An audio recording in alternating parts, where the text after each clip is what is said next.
Returning now to the fragile Gaza ceasefire deal, the agreement announced yesterday largely mirrors a proposal made by President Biden last May.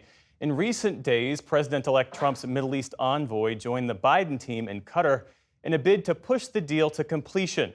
For more insight, we turn now to White House Principal Deputy National Security Advisor Jon Finer. Thanks for being with us. And Jon, we understand there had been a last-minute holdup in implementing this agreement. Israel blamed Hamas for reneging on part of the deal, which that terrorist organization denies. Is the U.S. confident that both sides will be able to put this deal in place come Sunday? Look, I wouldn't call it a holdup at all. I think things are continuing to move forward with the implementation of the deal that the president and the mediators announced yesterday. This was always going to be complicated to implement. There are a lot of moving pieces. There's a lot of complexity to the arrangement. There is zero trust, literally, between the two sides. But our understanding is that now all of the relevant documents for the deal have been fully approved. The Israeli government will begin its formal approval process tomorrow. We expect that to proceed over the course of 24, 48 hours, and then the deal to begin being implemented as soon as Sunday or soon thereafter. But everything remains on track at this point. Secretary of State Tony Blinken today, he praised President-elect Donald Trump's incoming special envoy to the Middle East, Steve Witkoff, for his work with the outgoing Biden team on this deal. To what degree was the overall Trump factor key to clinching this agreement, namely the social media post from Donald Trump last month where he warned of hell to pay in the Middle East if the hostages weren't released by his inauguration? Well, look, President Biden's diplomatic team was in the principal chair driving this deal forward. The president himself announced the broad contours of the deal as far back as May. All of those elements were present in the deal that actually was agreed yesterday. And the president's special envoy for the Middle East, Brett McGurk, was in the region for almost 2 consecutive weeks straight, working through the fine print with the Qatari and Egyptian mediators and shuttling between the two sides. That said, I think the Trump administration played a very important supporting role. They said the right things about the need for this deal to get done, pressed both sides as we were, and so we welcomed that participation. Ultimately, this was about the outcome, which is getting the hostages home, getting humanitarian assistance into Gaza, and bringing an end to the fighting, much more than it was about who gets the credit. Well, on that point, once the fighting stops, the humanitarian crisis in Gaza persists. What's the plan? What's the mechanism to surge badly needed food, water, and medical assistance into Gaza to those people who so desperately need it?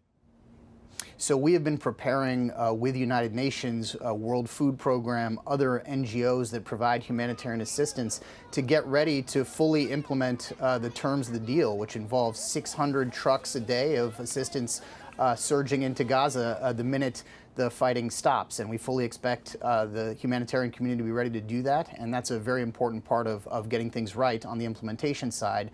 Obviously, implementation is going to extend well into the new administration. This is 6 or 7 weeks in the first phase of the deal. And so we are going to set the table for a successful implementation. It will be up to the new administration, the incoming team, to carry that forward. Big picture question here, because critics on the right have argued that the Biden administration really handcuffed Israel in terms of criticizing its tactics, it's sometimes withholding weapons, and those on the left say that the Biden White House really enabled Israel to act with impunity in Gaza.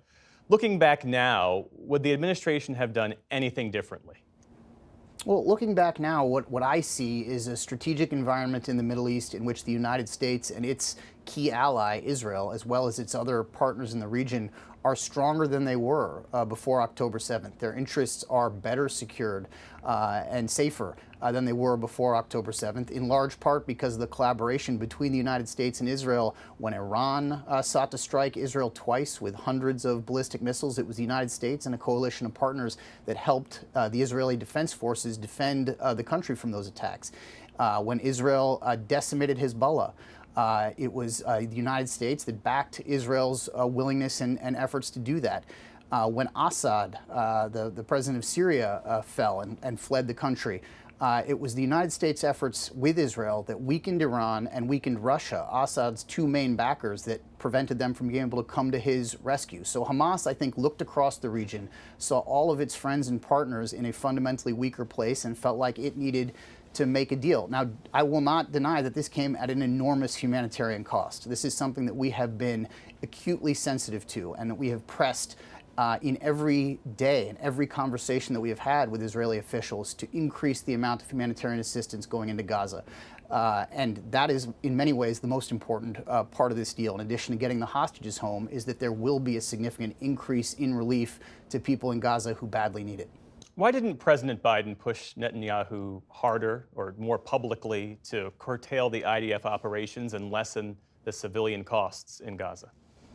So, I mean, to be honest, the thing that was holding back the stoppage of the violence and the halting of the fighting was that there was a deal on the table that the president announced as far back as May, the details of which were continually refined over the course of the summer, that Israel accepted and Hamas didn't. A number of months have now gone by. Hamas has gotten to a place where it's under enough pressure that it was willing to actually accept the terms of the deal, with some very minor adjustments and alterations that took place over the course of those weeks and months. But the holding point, the sticking point, very much so in recent days and weeks, was Hamas's unwillingness to take the deal. Once they did take the deal, we were off to the races, and now it is time to actually get the formal agreement to the Israeli government, which we expect over the next day or two, and then to begin implementing, which will provide significant relief. Question about Sudan, because today, for the first time, the U.S. sanctioned the head of the Sudanese armed forces, and there are reports out today that Sudan's military used chemical weapons on at least 2 occasions against a paramilitary group it's battling for control of that country. How will the U.S. respond?